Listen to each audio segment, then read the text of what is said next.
Sistem informasi ini dari mulai analisis, perancangan, testing, implementasi, itu boleh, ya. Boleh jadikan tema skripsi.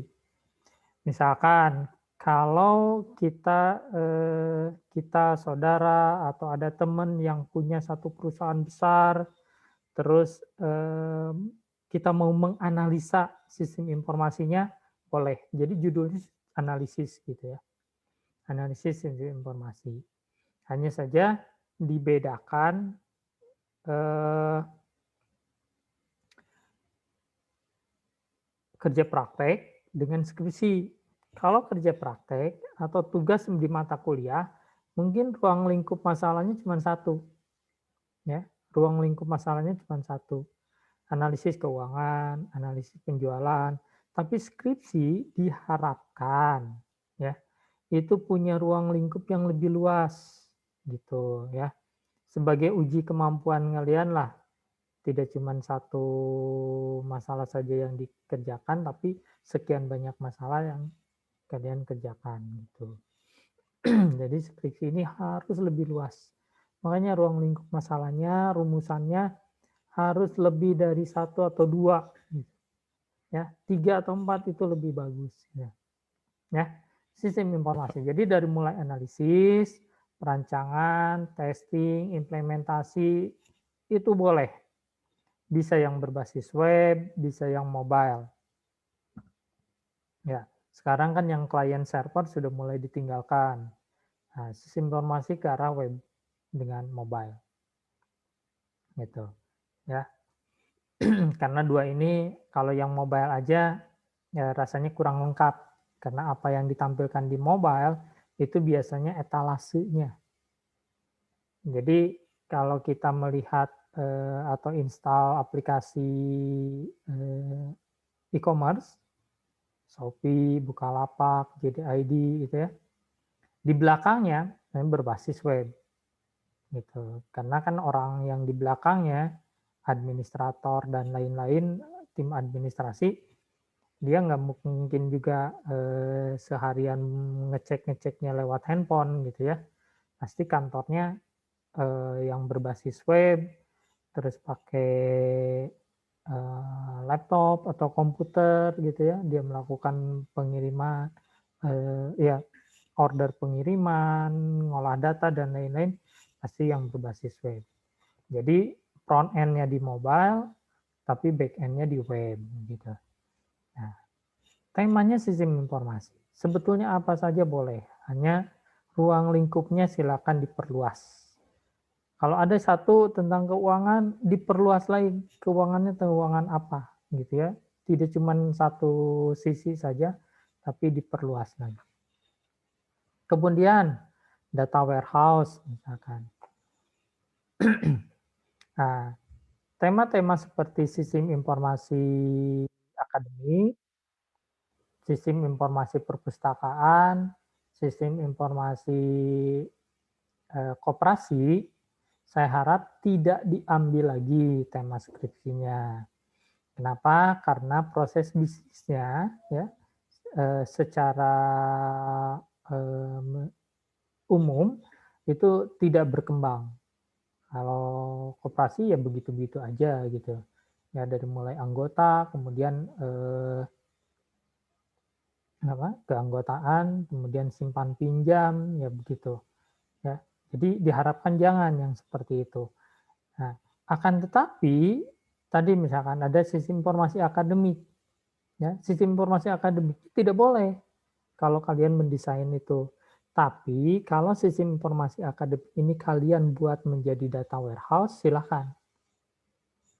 Ya, misalkan perancangan data warehouse untuk eh, sistem akademik kampus, misalkan boleh, ya boleh kalau yang seperti itu temanya, karena itu menyangkut ke data warehouse gitu.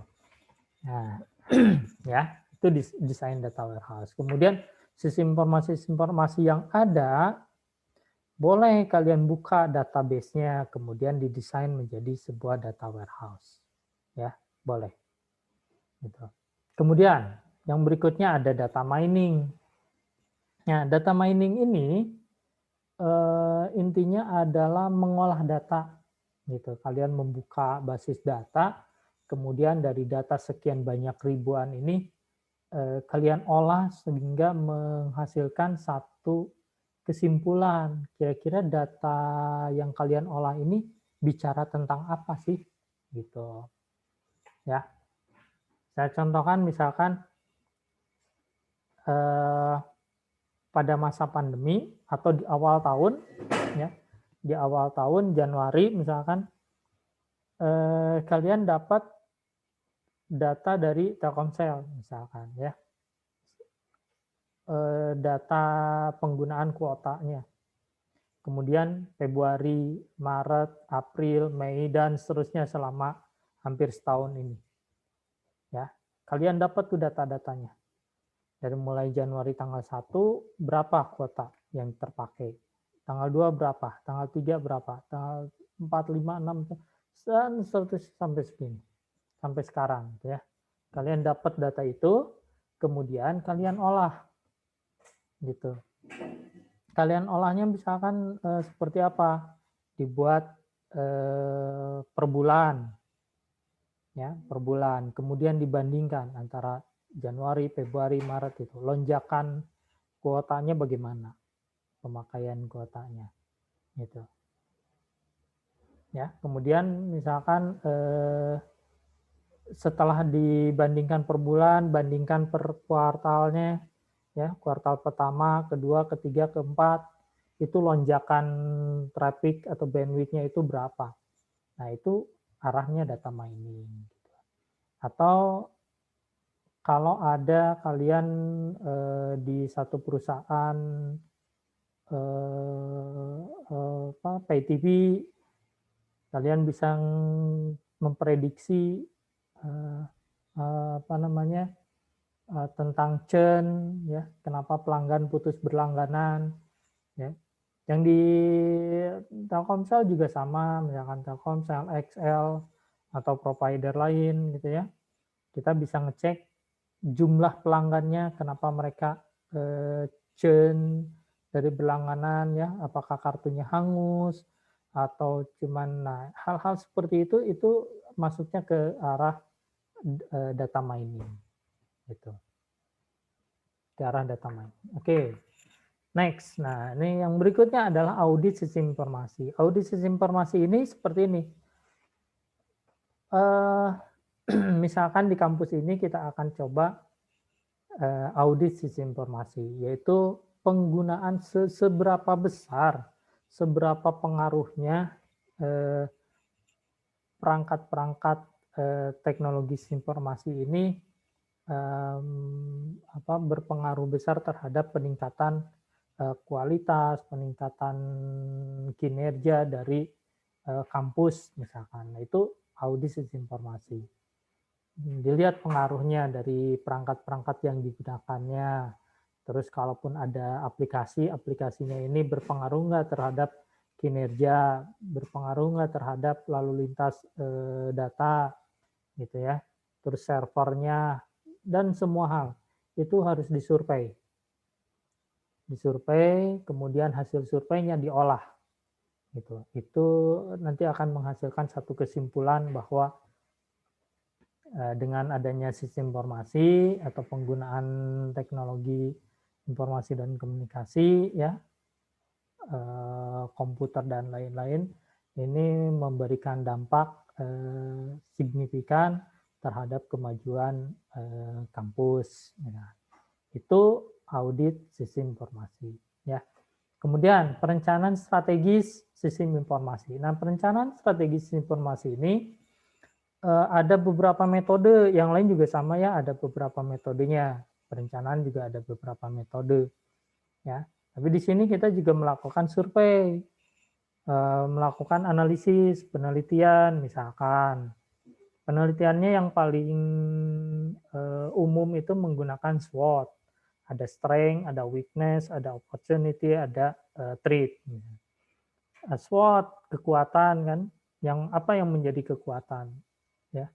perencanaan strategis kampus ini sebagai contoh misalkan, apa yang menjadi kekuatan? Gitu ya. Coba kita analisis, apa yang menjadi kekuatan? Di sisi informasi, apa yang jadi kekuatan? Dari prodi-prodi lain, apa yang menjadi kekuatan? Sehingga kita bisa menjual. Gitu.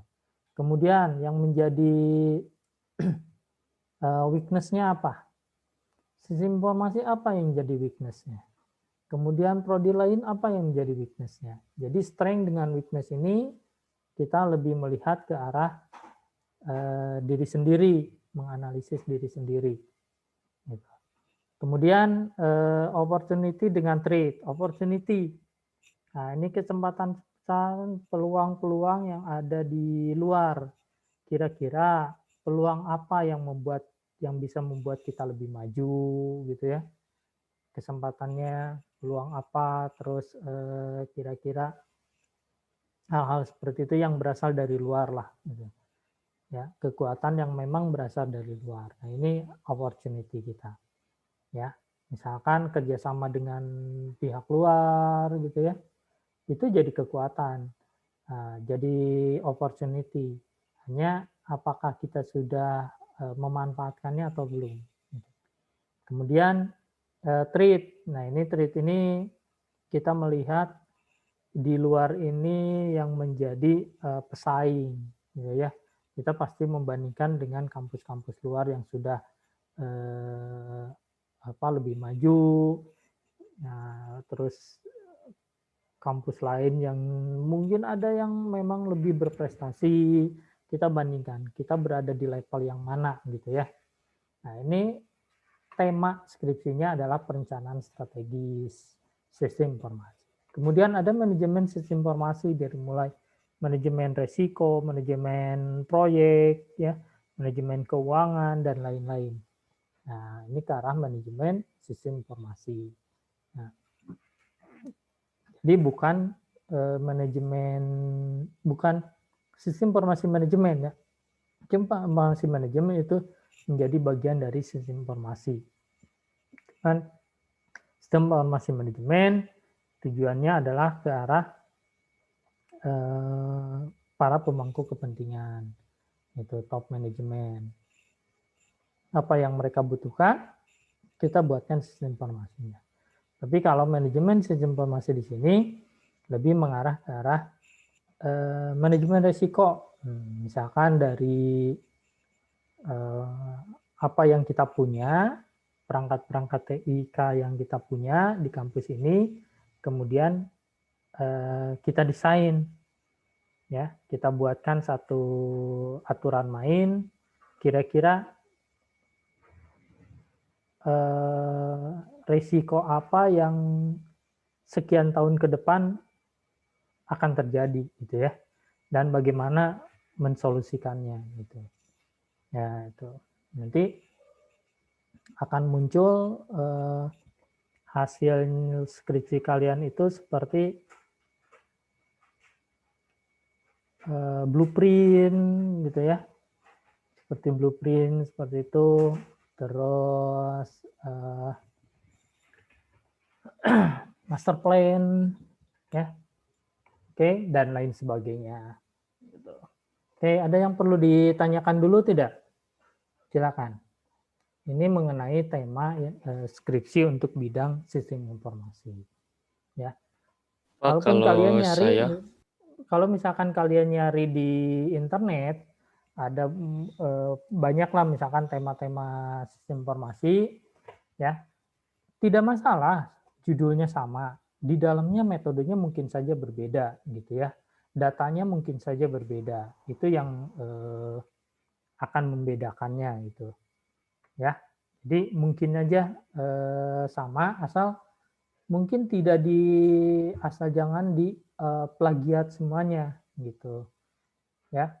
Judulnya benar-benar disamakan, enggak. Judul bisa kita modif, misalkan metodenya dimunculkan di judul itu, nah, atau objeknya yang dimunculkan. Nah, tapi di dalamnya pasti harus misal metodenya yang berbeda, kalaupun judul ada kesamaan, gitu ya. Jadi tidak terdeteksi sebagai plagiat. Oke? Oke, Mangga, silakan. Oh, kalau saya ngambil judulnya itu pengembangan Key Performance Indicator di kantor perusahaan Mechanical Electrical dengan metode rating scale. Itu masuk temanya ke sistem informasi bisa kan Pak? Pengembangan Key Performance Indicator. KPI.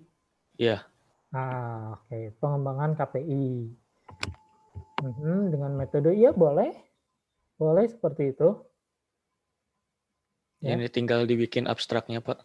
Ya, tinggal dibikin abstraknya. Ya. Nanti setelah ini kita bahas bagaimana sih untuk apa yang dituliskan di abstrak ya. Oke, ada yang lain?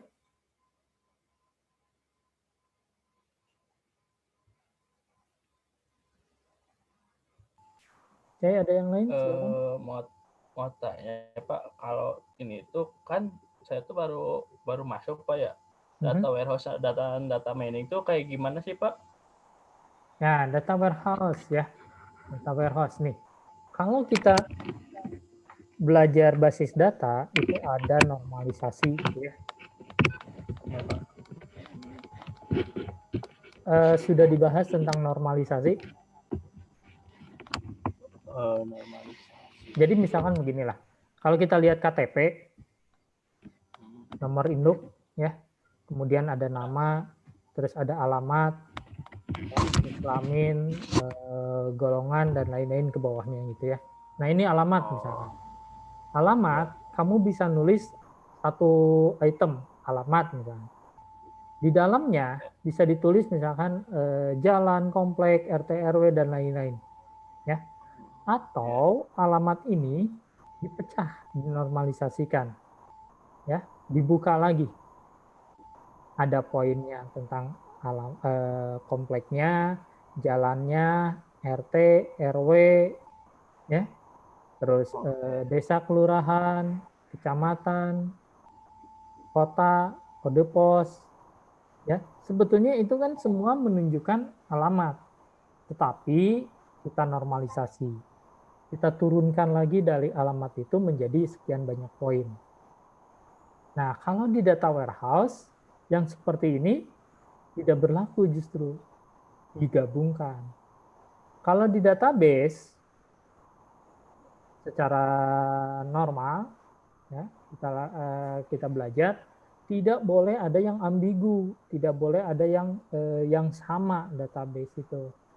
Ya, kalau sudah dituliskan itu ya udah A ya A, B ya B gitu ya. Tidak boleh yang berikutnya ada A lagi, B lagi, C lagi terus begitu ya. Nah, ya gitu ya. Kalau dibuka, jadi kalau kalian misalkan membuka atau membuat satu sistem informasi, ada jurusan nih, ya ada program studi. Nah, tidak kalian ketik kan program studinya, program studi informasi, teknik informatika, tidak kalian ketik tuh. Tapi kalian bikin satu semacam tabel, ya tabel list gitu, informasi, teknik informatika, arsitektur dan lain-lain. Supaya apa? Supaya yang program studi ini tidak diketik dan datanya nanti menjadi banyak gitu ya. Tapi kalian tinggal milih aja, milih gitu ya. Nah, tapi dari pemilihan ini kan sebetulnya itu masuk ke kode. Kalau ke form besarnya itu kode prodinya apa gitu ya. Si A, sistem informasi kodenya ini yang tertulis ya. Nah, informasi kodenya. Terus yang lain juga sama begitu. Kode ini nyangkut ke tabel prodi gitu. Kode ini nyangkut ke fakultas, kode ini nyangkut ke ini, nyangkut ke ini. Nah, kalau di data warehouse semuanya itu disatukan. Gitu. Kalau di warehouse itu semuanya disatukan. Jadi akan banyak di situ data-data yang sama gitu. Ya, itu nggak masalah. Ya, nggak masalah kalau di data warehouse. Jadi aturan-aturan normalisasi, kardinalitas dan lain-lain seolah-olah tidak berlaku gitu. Ya. Seolah-olah tidak berlaku. Pokoknya di situ semua data tentang transaksi masuk di situ semua. Di data warehouse. Ya. Nah, contoh lagi misalkan di swalayan loh. Kalau stock of name itu kan kita input barangnya, ya, jumlahnya berapa, scan barcode dan lain-lain gitu ya.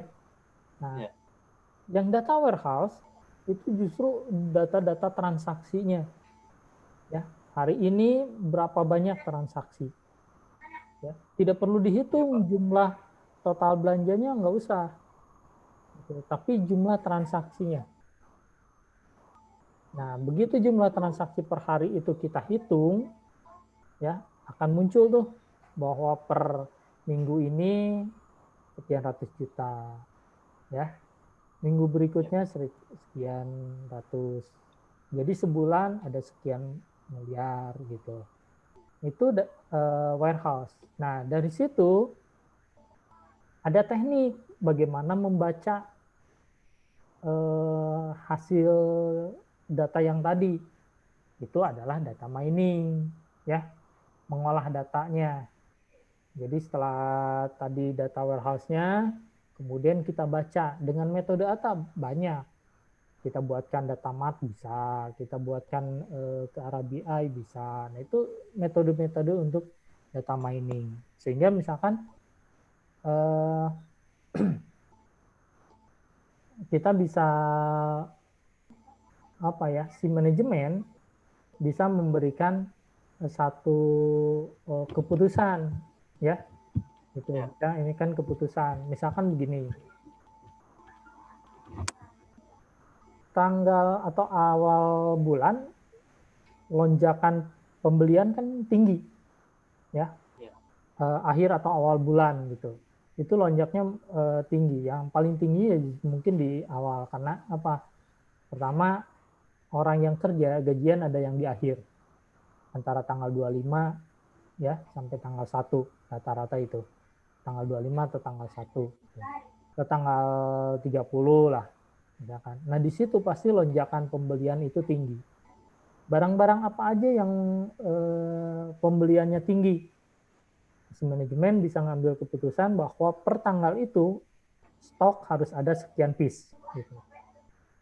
Tuh, jadi data warehouse ke arah data mining, gitu, ya.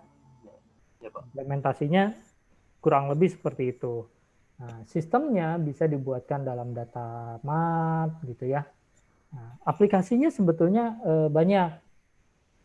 Kalau data warehouse itu aplikasi. Kalau boleh tahu aplikasinya gimana Pak? Ya, data warehouse ada Open Studio, ada kalau Oracle ya lumayan mahal, berat, kalaupun ada Oracle Express-nya ya.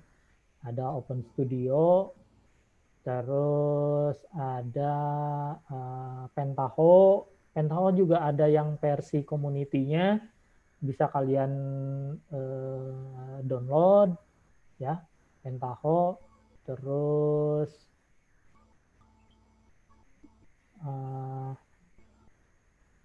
apa ya, yang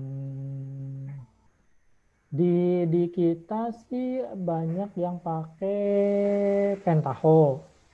Ada juga perusahaan yang perusahaan kayak OJK gitu, dia pakai Open Studio ya, Studio. Terus banyak lah yang main di data warehouse seperti itu ya. Atau kalau kalian mampu di pemrograman, bisa kalian rancang sendiri aplikasi data warehouse-nya, yaitu sesuai dengan ini kalian gitu ya. Jadi di data warehouse nanti ada sekian banyak metode supaya si data itu terstandarisasi gitu ya. Kalaupun ada yang salah nulis, itu akan masuk ke kategori yang mana gitu. Nah, itu ada di aplikasinya. Kemudian di data mining, karena ini membaca, ada yang menggunakan atau mengolah datanya menggunakan SPSS, itu boleh SPSS. atau pakai apa ya, rapid miner ya, rapid miner atau apa lagi ya, data mining.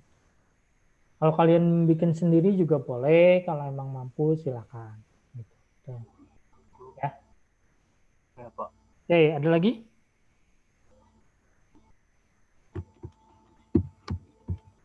Makasih Pak atas jawabannya, Pak. Oke, saya lanjut yang ini ya. Nah, abstrak nih, abstrak ya. Kutipan. Oke, mana? Sebentar, saya buka dulu ini ya. Abstrak. Oh, nih. Di hidden.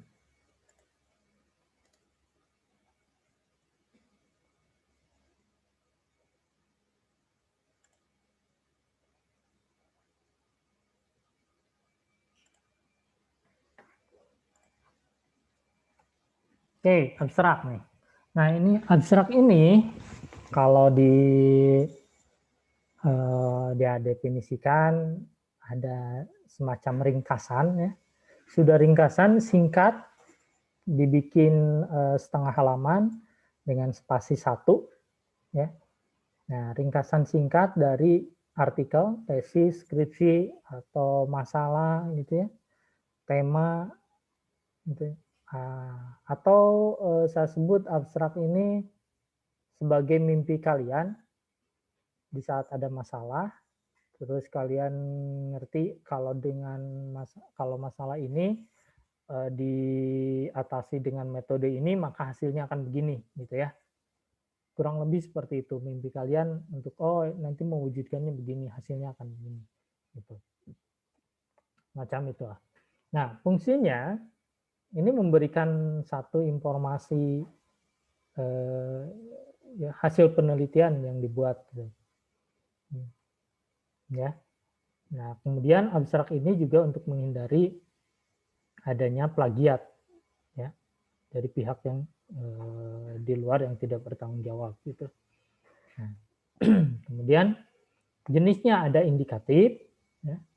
Abstrak indikatif ini menyajikan uraiannya tentang masalah ya, dalam laporan, kemudian tujuannya supaya orang lain dia tahu isi informasinya tanpa perlu dalamnya seperti apa, sudah ada gambaran gitu ya, itu indikatif. Kemudian informatif ya, ini satu ringkasan dari laporan juga yang secara singkat menyajikan data informasi lengkap sehingga pembaca juga dengan membaca abstraksi sudah bisa mendalami kira-kira di dalamnya ini laporannya akan disajikan seperti apa gitu ya. Nah, ada beberapa cara membuatnya misalkan nih.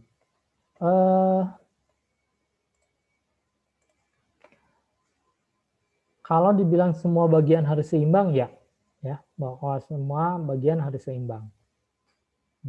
Cuman ada beberapa aspek yang jangan terlalu ditonjolkan gitu ya.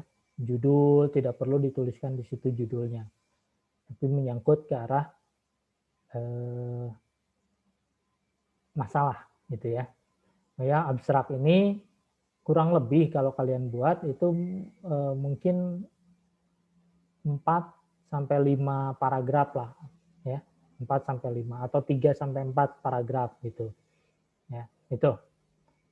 Paragraf pertama kalian bicara tentang masalah. Paragraf berikutnya tentang metodenya. Ya. Paragraf berikutnya tentang hasilnya. Jadi dengan metode itu kira-kira hasilnya apa? Gitu ya. Baru yang berikutnya bisa dengan kesimpulannya gitu ya. Nah, itu abstrak gitu. Atau ada 5W plus 1H ya. Jadi tentang what, where, terus when. Kalau yang satu hanya ada how, terus, nah yang begitulah dimasukkan ke situ, ya. Jadi tentang apa, kapan, di mana, bagaimana, itu abstrak. Kemudian harus ada hubungan yang kohesi antar unsur penelitian. Jadi harus ada benang merahnya antara penelitian yang sudah dibuat dengan yang akan kamu buat, gitu. Kalau orang lain membuatnya seperti itu, nah pembedanya dengan yang punya kamu apa? Gitu. Itu kalau ada kesamaan, perbedaan. Nah, dari abstrak ini juga jadi satu tema yang tadi tentang KPI tadi, pengembangan KPI, coba dicari jurnal atau skripsi orang lain yang ya berbentuk jurnal itu yang kira-kira mirip, baik metodenya atau temanya tentang KPI, ya, yang mirip. Nah, itu menjadi bahan pustaka, referensi pustaka, itu. Kira-kira hasil skripsi kamu akan bagaimana, gitu. Itu ditambahkan, dicari. Carilah 3 atau 4 gitu, jurnal yang temanya sama atau metodenya yang sama. Ya, itu jadi referensi. Nanti dimasukkan ke dalam laporan, ya. Kemudian pilih kata kunci. Nah, ini hanya keyword-nya saja, ya, keyword. Oke. Contohnya saya share screen. Contoh abstrak. Oke. Ini misalkan. Ini contoh abstrak. Ya. Abstrak tentang etanol. Etanol dapat diproduksi, gitu ya. Ini ada 3 paragraf. Ya. Di sini boleh ada referensi pustaka, ya. Boleh. Nah, ini tentang etanolnya, ya. Kemudian di sini ada penelitiannya, ya. Kemudian setelah penelitian di sini nanti hasilnya akan bagaimana sih, gitu. Ya. Nah, kemudian misalkan ada lagi ini, ya, itu abstrak, ya, abstrak.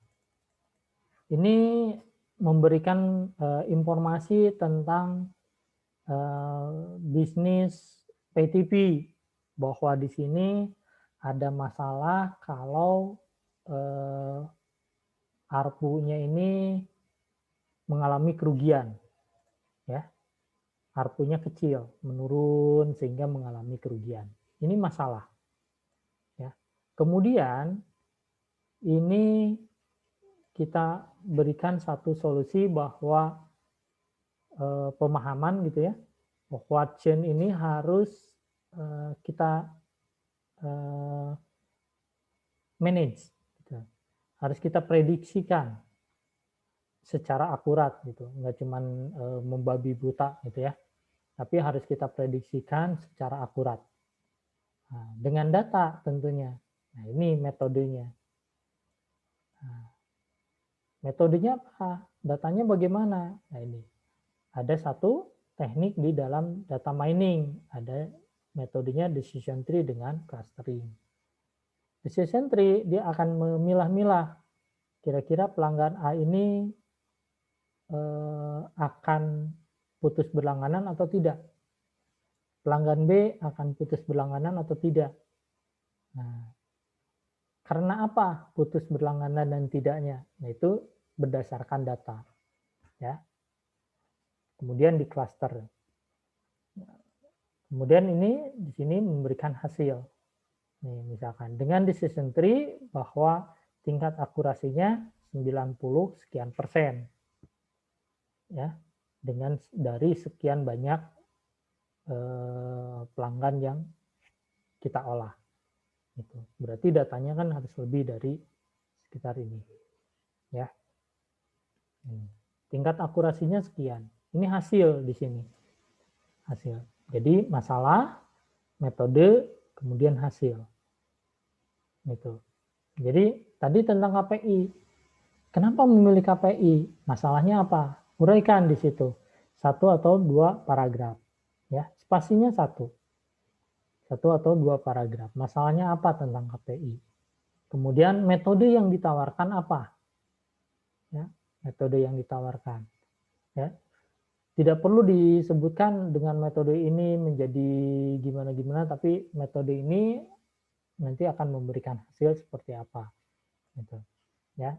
Kemudian benar-benar dituliskan bahwa metodenya, bahwa hasil yang diberikan, yang didapatkan adalah seperti ini. Gitu. Ya. Nah, ini ada 5 paragraf. Ya. Jadi boleh 3, 4, sampai 5 paragraf. Nah, kita bicaranya itu untuk di abstrak. Nah, saran saya adalah kalian coba banyak cari baca tentang abstrak. Ya, dari jurnal-jurnal, jadi laporan-laporan skripsi yang lainnya. Supaya itu jadi bahan pengetahuan gitu. Ya. Oke, itu ya. Nah, kemudian bagaimana cara mengutip? Nah, mengutip, nah ini mengutip ini gampang-gampang susah, ya, karena ada sistem plagiat itu. Ya, gampang-gampang susah, segampang, gitu ya. Nah, intinya adalah kita mengambil tulisan orang lain, tapi secara tidak langsung kita ceritakan dengan bahasa kita sendiri, gitu ya. Jadi ada gagasan, ide, pendapat yang diambil sekian banyak sumber, tapi kita ceritakan, dituliskan di laporan kita dengan bahasa sendiri, gitu. Kemudian dituliskan di situ sumbernya dari mana, gitu. Atau kalau dengan bahasa Inggris, kalian bisa mengambil satu kalimat yang bahasa Inggrisnya, tempel di situ, dituliskan di situ referensinya dari mana, kemudian kita menceritakan ceritakan lagi dengan bahasa sendiri arti dari yang kalimat bahasa Inggris ini apa maksudnya. Itu boleh, ya, tidak dianggap sebagai plagiat karena di situ tercantum referensinya dari mana. Gitu. Ya. Nah, intinya adalah kutip-kutipan ini atau plagiat tadi adalah kita ngambil sekian banyak sumber. Jadi kita ngomong A, kita ngomong B, itu ada sumbernya, gitu. Dalilnya apa, alasannya dari mana, ya.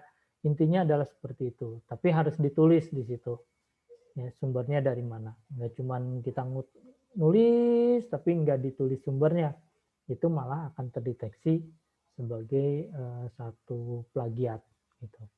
Tidak cuma nanti merugikan diri sendiri, tapi nanti prodi, pembimbingnya, prodinya itu akan kena. Gitu. Ya. Oke, nah kutipan akan lebih banyak di teori, ya, di teori. Kemudian boleh di latar belakang, boleh itu ditambahkan di situ. Tadi di abstrak juga boleh ditambahkan. Jadi sebagai penguat gitu ya, sebagai penguat. Jadi latar belakang, kemudian penjelasan dari uraian boleh, terus bahan bukti untuk menunjang pendapat, buktinya ada gitu ya, itu boleh. Oke, kemudian yang perlu diperhatikan dalam mengutip adalah, nah, perlu dikutip. Kalau yang tidak jangan. Tapi kalau ada yang kesamaan maksud dikutip saja. Kemudian penulis bertanggung jawab penuh dengan ketepatan dan ketelitian kutipannya. Terus kutipan harus terkait dengan penemuan teori, pemaparan ide, gagasan, gitu ya. Terus jangan terlalu banyak menggunakan kutipan langsung. Kutipan langsung itu yang tadi. Jadi yang bahasa Inggrisnya kalian copy paste langsung ke situ, ya. Itu adalah kutipan langsung. Nah, sebaiknya misalkan kalau kalian copy paste 2 kalimat harus diringkas menjadi 1 kalimat atau dari 1 kalimat menjadi 2 sampai 3 kalimat. Nah, itu berarti kutipannya tidak langsung. Nah, kalau langsung nantinya akan terdeteksi plagiat gitu ya. Banyak nih kutipan langsungnya, itu malah jadi terdeteksi plagiat. Gitu. Kemudian penulis mempertimbangkan jenis kutipannya, apakah langsung atau tidak langsung. Terus bagaimana tekniknya, itu banyak di internet, silakan dicari. Ya. Nih, kalau ada kutipan, ini fungsi dari kutipan, ya, menunjukkan kualitas ilmiah yang lebih tinggi, kecermatan, penilaian penggunaan, pengulangan, estetika, dan memudahkan peninjauan atau menggunakan referensi. Gitu. Nah, di dosen-dosen yang lain ada jurnal-jurnal yang sudah diterbitkan, sebaiknya itu juga bisa dijadikan sebagai bahan referensi, buku referensi. Ya, nanti kalau misalkan dari jurnal itu kalian masuk ke daftar pustaka, itu ada nilai indeks tersendiri, ya, dari indeks Sinta atau dari indeks jurnalnya itu akan naik. Nah, dengan sendirinya pada saat akreditasi itu menjadi nilai plus, gitu. Ya, menjadi nilai plus. Jadi coba dicari dosen-dosen yang sudah punya jurnal. Kalau berhubungan dengan skripsi kalian, coba dikutip. Kira-kira ada beberapa bagian yang bisa diambil, masukkan ke laporan kalian, tuliskan referensinya dari mana, masukkan daftar pustaka, dan seterusnya. Ya, jadi ada nilai plus nanti untuk akreditasi. Oke, itu ya untuk kutip-mengutip. Nah, kalau memasukkan kutipannya atau daftar pustakanya, di sini ada reference, ada insert citasi, ya, referen insert citasi. Nah, misalkan gini, ini saya ngambil dari surat kabar, misalkan ada news source. Nah, dari mana ininya?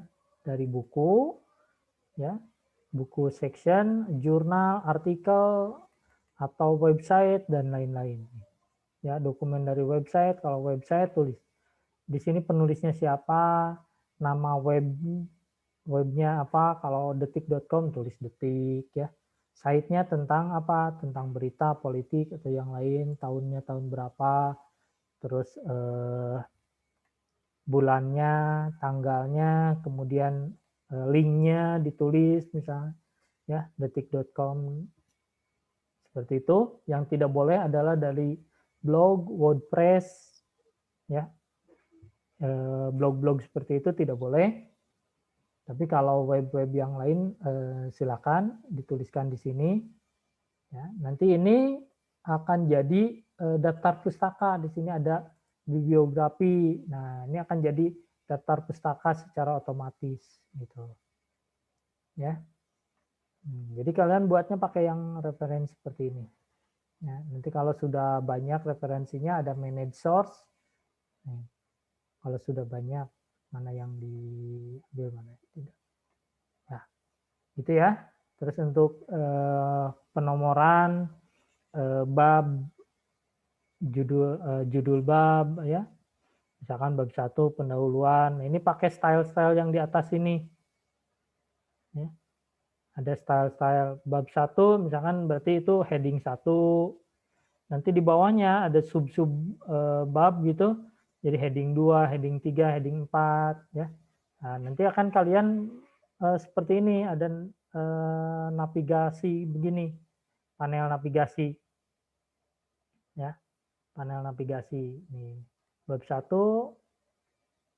terus di bawahnya ada 11, 12, 13 dan seterusnya, terus bab 2-nya 21, 22, 23 ya. Bab 3, bab 4, ini bab 5 ya. Daftar pustaka ini sudah otomatis dibuat gitu. Terus daftar isi sudah otomatis dibuat ya. Daftar isi ada referensi, ini tabel of content. Jadi lihat yang di navigasi panel ini, panel navigasi dengan daftar isi ini sama isinya. Gitu. Ya, sama. Nah, kalaupun kalian mau menghapus juga hapus tinggal di bagian ini aja. Mana yang mau dihapus. Kalau ada yang tata letaknya mau ditukar juga tinggal di bagian ini saja yang ditukar tata letaknya ya. Misalkan di sini saya nuliskan ada chain vector. Ini mau ditukar, tukar aja ya begini. Ya, dia akan otomatis di sininya akan ditukar gitu. Ya. Jadi buat seperti ini. Ya, abstraknya tadi mana abstrak? Ya, abstraknya ini spasinya 1 3 sampai 5 paragraf, terus di sini keywordnya atau kata-kata kuncinya apa saja. Ini kurang lebih 5 kata kunci. Ya. Kemudian dari abstrak ini coba di bahasa Inggriskan. Ya. Coba di bahasa Inggriskan. Gitu ya.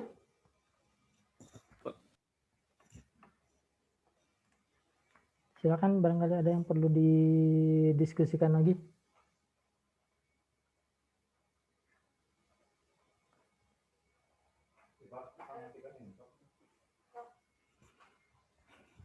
Dari saya cukup sih, Pak. Jadi minggu depan sudah ada yang dikirim ya abstraknya? Ya, Pak. Ya. Jadi abstrak yang dikirim mungkin saja nggak benar-benar langsung jadi. Nanti kita bahas lagi begitu supaya nanti matang lah gitu ya. Nanti kita bahas lagi. Setidaknya kalian sudah menuliskan. Kadang kan yang kebiasaan kita yang di pikiran banyak gitu ya. Yang di pikiran tuh ada rek nulis iya, rek nulis itu. Tapi begitu menulis, nah ditulis gitu. Jadi pokoknya cekama nulis aja dulu. Nggak perlu dilihat benar salahnya. Nanti kita bahas. Gitu ya.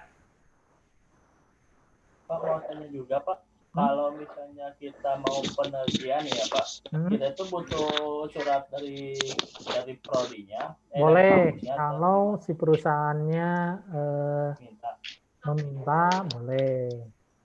Tapi kalau tidak, hanya izin saja begitu, boleh juga silakan. Tapi kalau misalkan penelitian ke arah perusahaan ya sebaiknya ada surat pengantar lah supaya resmi gitu ya. Perusahaan juga kalau ngasih datanya pasti ada jaminan gitu. Ini ke arah akademik gitu. Ya. Pak, saya bertanya Pak, ini Pak kan masalah pembuatan ini Pak kan saya kan istilahnya kan belum KP gitu Pak, jadi belum bisa ngambil data secara konkret secara asli gitu Pak. Jadi pakai data-data yang ada di internet aja gitu nggak apa-apa Pak? Boleh, apalagi kalau misalkan tadi KP. Nah, dari KP sebetulnya boleh saja. KP itu saya bilang hanya 20-30%. Ya. KP ini seolah-olah kalian itu sedang survei, sedang meneliti. Oh, di perusahaan itu begini. Tapi di dalamnya kalian belajar tentang sekian banyak hal. Gitu. Dari sekian banyak hal ini, ada yang mungkin kalian bisa, oke lah saya ngambil ini, untuk KP hanya ini saja. Tapi kalian sudah belajar sekian banyak, ini akan saya teruskan ke arah skripsi. Itu boleh. Oke, siap Pak. Ini juga Pak, saya mau bertanya Pak, sebenarnya saya selalu stuck itu di masalah pengambilan metode Pak. Nah, itu Pak, saya masih bingung di metode, masalah metode itu loh Pak. Ah, itu mah kudu lebih banyak baca-baca lah. Referensi. Oke. Referensi. Ya Pak. Oke Pak. Begini dulu lah.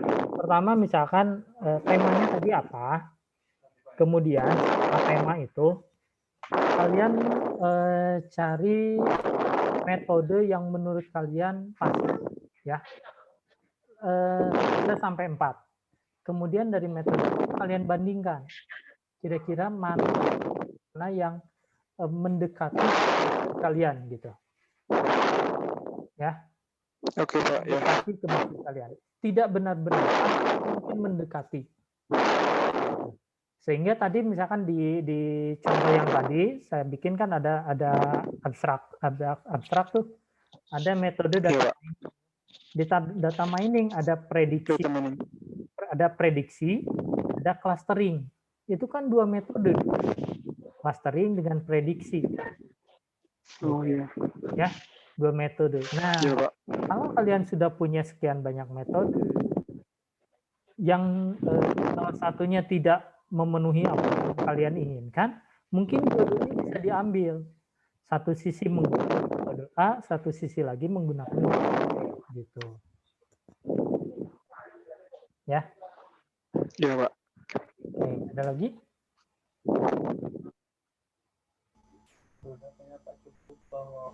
Saya sendiri Pak. Oke, cukup dulu ya. Silakan dibikin dulu aja. Nanti boleh ketemu saya lah di sini. Ya, di kampus. Kampus, Pak? Boleh di kampus. Atau kirim dulu filenya, nanti kita bahas. Gitu ya. Oke?